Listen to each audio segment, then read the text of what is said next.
सलाम नमस्ते सत श्री अकाल। सुनियो की हाल है? ठीक हो?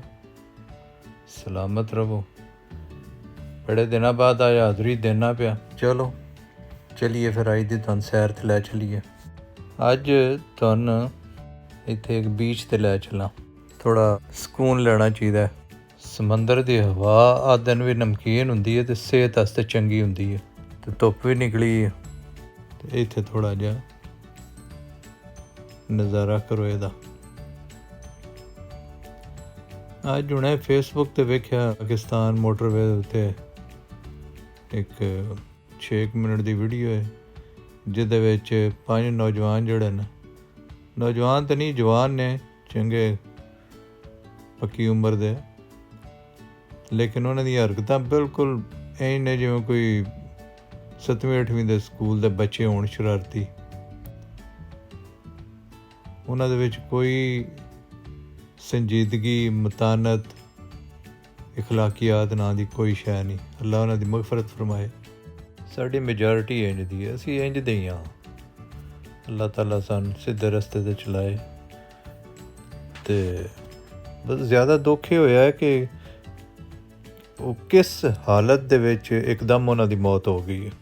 ਉਹ ਅੰਧਾ ਧੁੰਦ ਡਰਾਈਵਿੰਗ ਕਰਦੇ ਨੇ ਪਏ ਔਰ ਬੜਾ ਮਤਲਬ ਫਰੀਕੁਐਂਟਲੀ ਜਿਹੜਾ ਨਾ ਗਾਲੀਆਂ ਕੱਢਦੇ ਨੇ ਪਏ ਐਵੇਂ ਜਸਟ, ਮਤਲਬ ਜਿਹੜਾ ਵੀ ਬੰਦਾ ਕੋਲੋਂ ਲੰਘਿਆ ਉਹਦੀ ਮਾਂ ਭੈਣ ਉਹਨਾਂ ਇੱਕ ਘਰ ਛੱਡੀ। ਅਤੇ ਬਹੁਤ ਦੁੱਖ ਹੋਇਆ। ਸਾਡੇ ਨਬੀ ਨੇ ਤਾਂ ਇਹ ਦੱਸਿਆ ਕਿ ਜਿਹੜਾ ਬੰਦਾ ਆਪਣੀ ਜ਼ਬਾਨ ਔਰ ਸ਼ਰਮਗਾਹ ਦੀ ਹਿਫਾਜ਼ਤ ਦੀ ਜ਼ਮਾਨਤ ਦੇ ਦੇ, ਮੈਂ ਉਹਦੀ जन्नत ਦੀ ਜ਼ਮਾनत देना। और हदीस है कि आपने फरमाया कि या अल्लाह मैंने मेरे नफ्स के हवाले ना करी, एक लम्हे आस्ते भी ना करी। तो अजकल जो सफ़र के जराए ना, वो जदों तुसी किसी मशीन ते चढ़ जाते हो और ਉਹਦੇ ਵਿੱਚ बेपनाह पावर है, ਤੇ ਜੇ ਤੁਸੀਂ ਆਪਣੇ ਨਜ਼ਮੋ ਜ਼ਬਤ ਨੂੰ ਖੋ ਦਿੰਦੇ ਹੋ ਤੇ ਤੁਸੀਂ ਸ਼ੋਰਲੀ ਮਤਲਬ ਸਮਝੋ ਕਿ ਤੁਸੀਂ ਉਹ ਮੌਤ ਦੇ ਉੜਨ ਖਟੋਲੇ 'ਤੇ ਬਹਿ ਗਏ ਹੋ। ਤੁਸੀਂ ਪੈਰ ਦੱਬੀ ਜਾਣਾ, ਉਹਨੇ ਦੌੜੀ ਜਾਣਾ। ਇਸੇ ਵਾਸਤੇ ਕੋਈ ਰੂਲ ਰੈਗੂਲੇਸ਼ਨ ਕਵਾਨੀਨ ਬਣਾਏ ਜਾਂਦੇ ਨੇ ਤਾਂ ਕਿ ਤੁਹਾਡੀ ਜ਼ਿੰਦਗੀ ਸਿਕਿਉਰ ਹੋਏ, ਸੇਫ ਹੋਏ। ਹੁਣ ਉਹ 5 ਘਰ ਜਿਨ੍ਹਾਂ ਦੇ ਇਹ ਕਫੀਲ ਹੋਣਗੇ, ਇਹਨਾਂ ਦੇ ਬੱਚੇ ਹੋਣਗੇ, ਯਕੀਨਨ ਸਾਰੇ ਸ਼ਾਦੀशुदा ਹੋਣੇ ਨੇ। ਉਹ 5 ਖਵਾਤੀਨ ਜਿਹੜੀਆਂ ਨੇ, 5 ਔਰਤਾਂ ਉਹ ਬੇਵਾ ਹੋ ਗਈਆਂ, ਬੱਚੇ ਯਤੀਮ ਹੋ ਗਏ। ਮਾਂ ਪਿਓ ਜਿਹੜੇ ਨੇ ਉਹਨਾਂ ਨੂੰ ਇਸ ਤੋਂ ਵੱਡਾ ਕੀ ਦੁੱਖ ਹੋਣਾ ਕਿ ਉਹ ਜਵਾਨ ਔਲਾਦਾਂ ਦੇ ਜਨਾਜ਼ੇ ਚੁੱਕਣ। ਮਤਲਬ ਕਿਸੇ ਚੀਜ਼ ਦੇ ਬਾਰੇ ਉਹਨਾਂ ਨਹੀਂ ਸੋਚਿਆ। ਉਹ ਖੁਦਾ ਦਾ ਨਾਂ ਲਓ, ਅੱਲਾ ਦਿਓ ਬੰਦਿਓ, ਸੋਚਿਆ ਕਰੋ ਆਪਣੇ ਬਾਰੇ, ਆਪਣੇ ਦੁਆਲੇ ਬੰਦਿਆਂ ਬਾਰੇ ਜਿਨ੍ਹਾਂ ਦੀਆਂ ਜ਼ਿੰਦਗੀਆਂ ਤੁਹਾਡੇ ਨਾਲ ਵਾਬਸਤਾ ਨੇ। ਕੋ ਖਿਆਲ ਕਰਿਆ ਕਰੋ। ਜਦੋਂ ਤੁਸੀਂ ਸਫ਼ਰ 'ਤੇ ਚੜ੍ਹਦੇ ਹੋ ਨਾ, ਤਾਂ ਦੁਆ ਮੰਗਿਆ ਕਰੋ ਕਿ ਯਾ ਅੱਲਾ ਸਾਨੂੰ ਦੂਸਰਿਆਂ ਤੋਂ ਅਤੇ ਦੂਸਰਿਆਂ ਨੂੰ ਸਾਡੇ ਤੋਂ ਮਹਿਫੂਜ਼ ਰੱਖੀ। ਔਰ ਜੋ ਕਵਾਨੀਨ ਨੇ ਉਹਨਾਂ ਨੂੰ ਫਾਲੋ ਕਰੋ। ਇਹ ਕੋਈ ਬਹਾਦਰੀ ਨਹੀਂ ਕਿ ਤੁਹਾਡੇ ਕੋਲ ਇੱਕ 3000 cc ਗੱਡੀ ਹੈ ਅਤੇ ਤੁਸੀਂ ਉਹਨੂੰ 200 ਮੀਲ 'ਤੇ ਚਲਾਉਂਦੇ ਪਏ। ਇਹ ਤਾਂ ਕੋਈ ਬਹਾਦਰੀ ਨਹੀਂ। ਬਹਾਦਰੀ ਇਹ ਵੇ ਕਿ ਤੁਹਾਡੇ ਕੋਲ 5000 cc ਗੱਡੀ ਹੈ ਅਤੇ ਤੁਸੀਂ ਉਹਨੂੰ 70 'ਤੇ ਚਲਾ ਰਹੇ ਹੋ, ਕਿ ਤੁਸੀਂ ਆਪਣੇ ਨਫਸ ਨੂੰ ਕੰਟਰੋਲ ਰੱਖਿਆ। ਇਹ ਤੁਹਾਡੇ ਦੀਨ ਨੇ ਤੁਹਾਨੂੰ ਇਹ ਦੱਸਿਆ। ਸਾਡਾ ਦੀਨ ਇਹ ਦੱਸਦਾ ਹੈ ਕਿ ਉਹ ਪਹਿਲਵਾਨ ਉਹ ਨਹੀਂ ਜਿਹੜਾ ਦੂਜੇ ਨੂੰ ਗਿਰਾ ਲੇ। ਪਹਿਲਵਾਨ ਉਹ ਹੈ ਜਿਹੜਾ ਆਪਣੇ ਗੁੱਸੇ 'ਤੇ, ਆਪਣੇ ਨਫਸ 'ਤੇ ਕਾਬੂ ਪਾ ਲੇ। ਇਹ ਦੂਜਿਆਂ ਨਾਲ ਲੜਦੇ ਰਹਿੰਦੇ ਹੋ, ਆਪਣੇ ਆਪ ਨਾਲ ਲੜੋ, ਆਪਣੇ ਨਫਸ 'ਤੇ ਕਾਬੂ ਪਾਓ।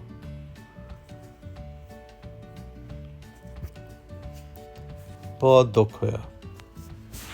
ਇਹ ਮੈਂ ਗੱਲਾਂ ਦੁੱਖ ਤੋਂ ਕੀਤੀਆਂ ਨੇ। ਉਹ ਤਾਂ ਮਰ ਗਏ ਵਿਚਾਰੇ। ਅੱਲਾਹ ਤਾਲਾ ਉਹਨਾਂ ਦੀ ਅਗਲੀਆਂ ਮੰਜ਼ਿਲਾਂ ਆਸਾਨ ਫਰਮਾਏ, ਉਹਨਾਂ ਨੂੰ ਮਾफ़ ਕਰ ਦੇ। ਅਤੇ ਜਿਹੜੇ ਅਸੀਂ ਜਿਉਂਦੇ ਹਾਂ, ਅਸੀਂ ਇਸ ਤੋਂ ਕੋਈ ਸਬਕ ਲਈਏ, ਅਸੀਂ ਉਹ ਨਾ ਕਰੀਏ ਜੋ ਇਹ ਨਾ ਕੀਤਾ।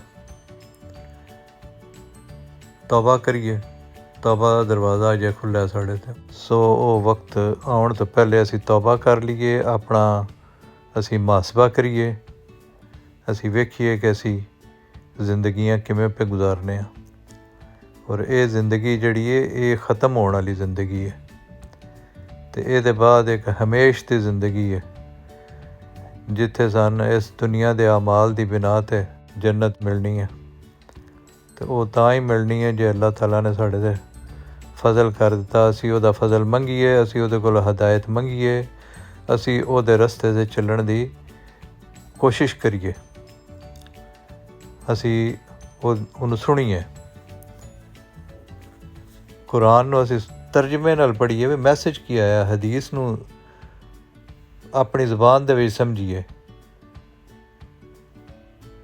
ਕਿ ਵੀ ਜ਼ਿੰਦਗੀ ਗੁਜ਼ਾਰਨ ਦਾ ਕੀ ਢੰਗ ਹੈ। ਇਹ ਜ਼ਿੰਦਗੀ ਬਿਲਾ ਮਕਸਦ ਨਹੀਂ ਰੱਬ ਨੇ ਪੈਦਾ ਕਰ ਦਿੱਤੀ, ਇਹਦੇ ਕੋਈ ਮਕਾਸਦ ਨੇ। ਔਰ ਜਿੰਨਾ ਔਰ ਇਨਸਾਨਾਂ ਕੋਲੋਂ ਰੋਜ਼ੇ ਕਿਆਮਤ ਜਿਹੜਾ ਉਹ ਪੁੱਛ ਪੜਤੀਤ ਹੋਣੀ ਹੈ ਕਿ ਤੁਹਾਨੂੰ ਵਕਤ ਦਿੱਤਾ, ਤੁਹਾਨੂੰ ਜ਼ਿੰਦਗੀ ਦਿੱਤੀ, ਤੁਹਾਨੂੰ ਇੱਕ ਕੋਡ ਆਫ ਕੰਡਕਟ ਦਿੱਤਾ, ਤੁਹਾਨੂੰ ਇੱਕ ਜ਼ਾਬਤਾ ਹਯਾਤ ਦਿੱਤਾ, ਕਿਆ ਤੁਸੀਂ ਉਹਦੇ ਮੁਤਾਬਕ ਜ਼ਿੰਦਗੀ ਗੁਜ਼ਾਰੀ? ਅਤੇ ਕੋਸ਼ਿਸ਼ ਕਰੀਏ ਕਿ ਅਸੀਂ ਉਹਦੇ ਮੁਤਾਬਕ ਜ਼ਿੰਦਗੀ ਗੁਜ਼ਾਰੀਏ ਔਰ ਆਪਣੀ ਜ਼ਬਾਨਾਂ ਉੱਤੇ ਕਾਬੂ ਪਾਈਏ। ਜ਼ਿੰਦਗੀ ਦੇ ਵਿੱਚ ਸਭ ਤੋਂ ਜਿਹੜੇ ਜ਼ਿਆਦਾ ਅਸੀਂ ਮਸਾਇਲ ਛੇੜਦੇ ਹਾਂ ਨਾ, ਉਹ ਮਸਾਇਲ ਅਸੀਂ ਆਪ ਛੇੜਦੇ ਹਾਂ, ਉਹ ਆਪਣੀ ਜ਼ਬਾਨਾਂ ਦੀ ਵਜ੍ਹਾ ਤੋਂ ਛੇੜਦੇ ਹਾਂ। ਆਪਣੀਆਂ ਜ਼ਬਾਨਾਂ ਨੂੰ ਕਾਬੂ ਰੱਖੋ, ਲੋਕਾਂ ਨਾਲ ਅੱਛੀ ਗੱਲ ਕਰੋ, ਔਰ ਚਾਹੇ ਤੁਸੀਂ ਇਕੱਲੇ ਹੋਵੋ, ਚਾਹੇ ਤੁਸੀਂ ਮਹਿਫਲ 'ਚ ਬੈਠੇ ਹੋ, ਆਪਣੀ ਜ਼ਬਾਨ 'ਤੇ ਕੰਟਰੋਲ ਰੱਖੋ। ਇਹ ਸਾਡਾ ਇੱਕ ਇੱਕ ਲਫ਼ਜ਼ ਜਿਹੜਾ ਨਾ ਉਹ ਫਰਿਸ਼ਤੇ ਲਿਖਦੇ ਨੇ ਪਏ। ਇਹ ਰੋਜ਼ੇ ਕਿਆਮਤ ਤੇ ਫਿਲਮ ਚੱਲਣੀ ਹੈ। ਇੱਥੇ ਫਿਲਮ ਜਿਹਦੀ ਬਣ ਜਾਂਦੀ ਹੈ ਨਾ, ਉਹ ਫਿਰ ਪਿਆ ਉਲਟੀਆਂ ਸਿੱਧੀਆਂ ਹਰਕਤਾਂ ਕਰਦਾ, ਬਲੈਕਮੇਲ ਹੁੰਦਾ। ਅਤੇ ਜਿਹੜੀ ਫਿਲਮ ਰੱਬ ਨੇ ਪੂਰੀ ਹਯਾਤੀ ਦੀ ਬਣਾਈ ਹੈ, ਇੱਕ ਇੱਕ ਸੈਕਿੰਡ ਦੀ, ਉੱਥੇ ਅਸੀਂ ਕੀ ਕਰਾਂਗੇ? ਅਤੇ ਹਦੀਸ ਦੇ ਵਿੱਚ ਇਹ ਦੱਸਿਆ ਗਿਆ ਕਿ ਜਿਹੜਾ ਸਫ਼ਰ ਕਰਨ ਦਾ ਕੀ ਤਰੀਕਾ ਹੈ। ਸਫ਼ਰ ਦੇ ਵਿੱਚ ਤੁਸੀਂ ਦੂਸਰਿਆਂ ਨੂੰ ਰਸਤੇ ਦਾ ਹੱਕ ਦਿਓ। ਹਰ ਸਵਾਰ ਜਿਹੜਾ ਹੈ ਉਹ ਪੈਦਲ ਨੂੰ ਸਲਾਮ ਕਰੇ, ਹਰ ਜਿਹੜਾ ਪੈਦਲ ਚੱਲਦਾ ਪਿਆ ਉਹ ਬੈਠੇ ਨੂੰ ਸਲਾਮ ਕਰੇ। ਮਤਲਬ ਜ਼ਿੰਮੇਦਾਰੀ ਉਹਦੀ ਜ਼ਿਆਦਾ ਦੱਸੀ ਗਈ ਹੈ। ਅਸੀਂ ਜਿਹੜਾ ਜਿਤਨੀ ਵੱਡੀ ਸਵਾਰੀ 'ਤੇ ਉਹ ਬਜਾਏ ਸ਼ੁਕਰਗੁਜ਼ਾਰ ਹੋਣ ਦੇ ਉਹ ਆਪੇ ਆਪ ਤੋਂ ਬਾਹਰ ਹੋਇਆ ਹੁੰਦਾ। ਸੋ ਇਹ ਉਹ ਚੀਜ਼ਾਂ ਨੇ ਜਿਹੜੀਆਂ ਅਸੀਂ ਆਪਣੇ ਦੀਨ, ਮਜ਼ਹਬ, ਇਖਲਾਕ ਤੋਂ ਨਹੀਂ ਸਿੱਖਦੇ, ਅਤੇ ਉਹਦੀ ਵਜ੍ਹਾ ਤੋਂ ਅਸੀਂ ਫਿਰ ਰਸਤਿਆਂ ਦੇ ਵਿੱਚ ਜ਼ਿੰਦਗੀਆਂ ਆਪਣੀਆਂ ਵੀ ਅਤੇ ਦੂਜਿਆਂ ਦੀ ਵੀ ਜੀਰਨ ਕੀਤੀਆਂ। ਲਓ ਜੀ, ਕੁਝ ਇੰਝ ਹੀ ਸੋਚ ਦੀਆਂ ਗੱਲਾਂ ਸਾਨੂੰ ਤੁਹਾਡੇ ਨਾਲ ਸਾਂਝੀਆਂ ਕੀਤੀਆਂ। ਆਪਣਾ ਦੁਆਲੇ ਸਾਰਿਆਂ ਦਾ ਖਿਆਲ ਰੱਖੋ। ਮਿਲਦੇ ਹਾਂ ਫਿਰ ਅਗਲੇ ਵਲੌਗ ਨਾਲ। ਰੱਬ ਰਾਖਾ।